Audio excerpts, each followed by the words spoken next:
It's Local Edition. Brad Pomerance here in Sacramento, joined by Bob Huff, member of the California State Senate. And sir, I've known you for a long time. You've been an advocate of what's known as District of Choice. What does District of Choice mean? So back in the 80s, early 90s, there was an effort nationwide to create school vouchers. Right, And so to counter that, in California, they created a program called District of Choice, which would allow you to choose between public schools, keeping in the public system, but the district where you reside couldn't say no as long as the district of choice proclaimed their district of choice, and they took everybody that applied. And if they didn't have enough choice, then they did a lottery to make sure that there was a randomness to how they came in. Because under the alternate system, you would need a waiver from both districts. Is that right? Correct. Interdistrict transfer is what most people are familiar with, and both the school district where you live have to say yes, and the school district you want to go to have to say yes. And currently, are there many District of Choices in California?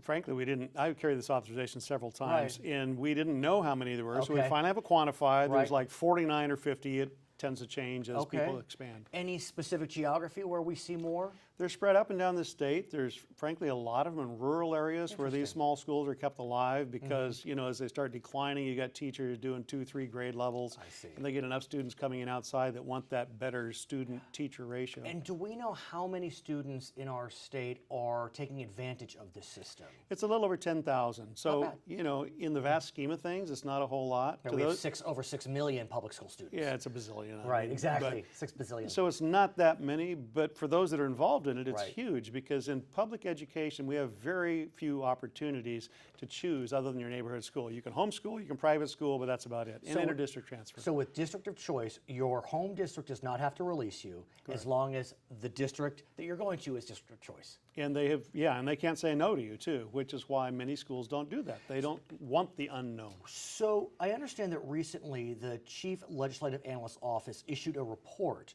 on District of Choice. And I remind our viewers, it's a nonpartisan arm of the legislature. What was their view on District of Choice? Their view was it was working as intended, that it was actually benefiting the district students for leaving because they were creating more innovative programs to hang on to them. It was benefiting the districts that the students were going to because it created more diversity. Diversity.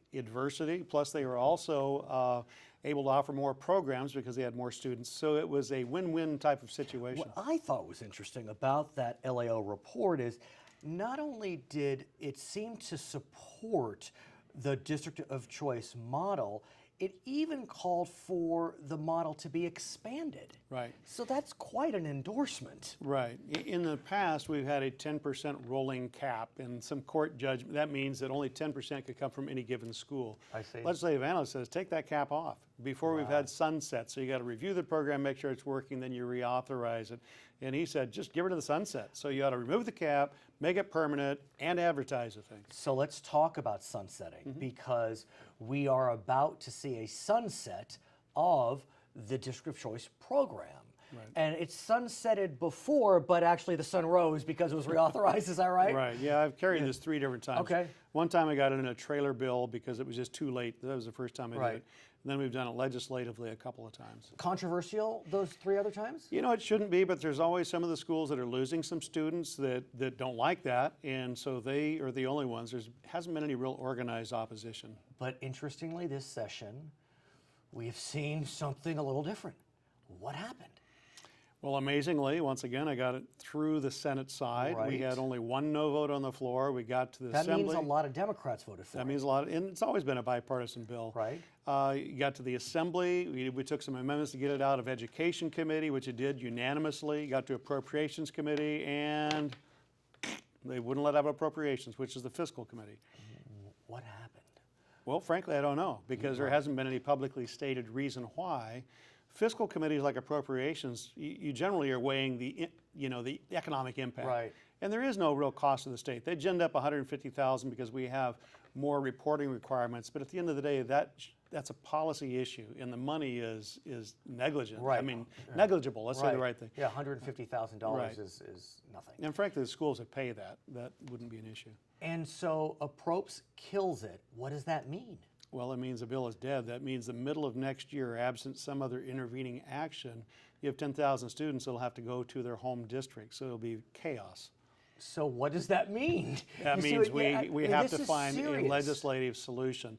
So there's some ideas coming at the last minute Okay. right now, but none of them look like they're workable.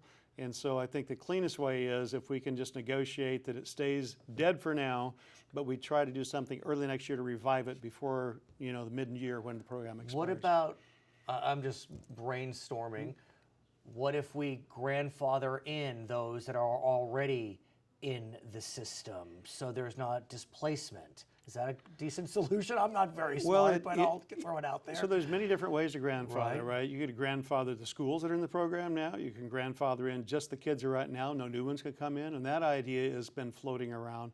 But it would divide families in that you got a preschooler I that comes see. in, Yes, they yes. can't get in the program. Right. You have one that matriculates to middle school. Well, Right. the others are primary school, and now the middle school guys got to go back home.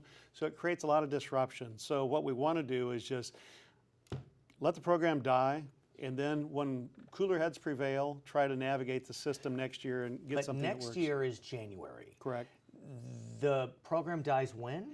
Mid-year, June 30th. Okay, so we could finish the school year. You have time Correct. to fix this.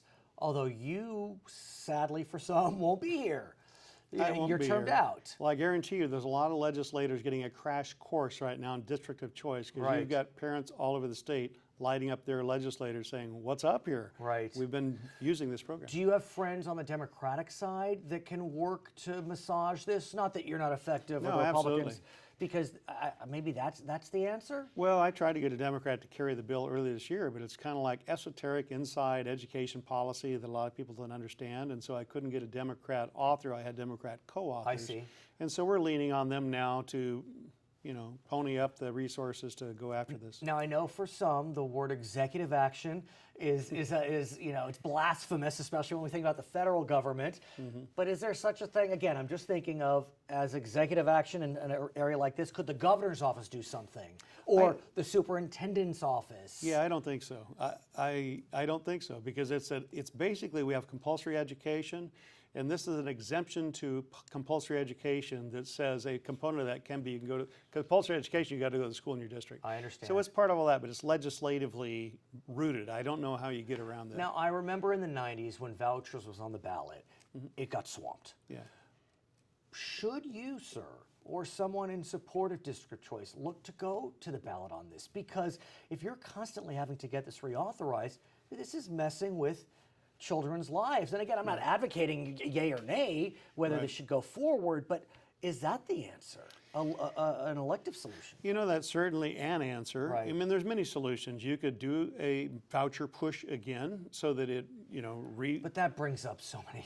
It does. Yeah. But another thing these schools could do is become charter schools, charter districts, and that gives them their own little set of rules. So in some ways, Okay. you got to be careful when you're pushing down something here. The demand side is still there. They're going to find some way to get their kids the education they need. They're already paying for it publicly with their tax Right. dollars. So we want to keep them in that system. But vouchers could bring in the private school system, which brings up its own issues. But if you're just dealing with public moves, you represent Walnut.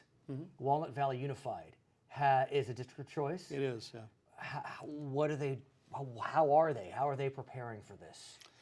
Well, I think, they don't tell me everything they're doing, Right, but they're but looking from what at you all the know. options they Right. can, and in some ways, they're the most impacted. They have the largest number of students impacted. but Coming into their program. But if and they by the way, also- they got yeah. 2 high schools on the top list of nationally ranked high schools, That's amazing.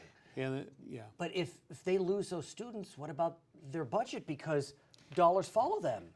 dollars following, they basically have to lay off about 300 employees. About half of those are teachers, half of them are classified employees. They're closing neighborhood schools. This should be an interesting ride. His name is Bob Huff. He is a member of the California State Senate. My name is Brad Pomerance from Sacramento, local edition.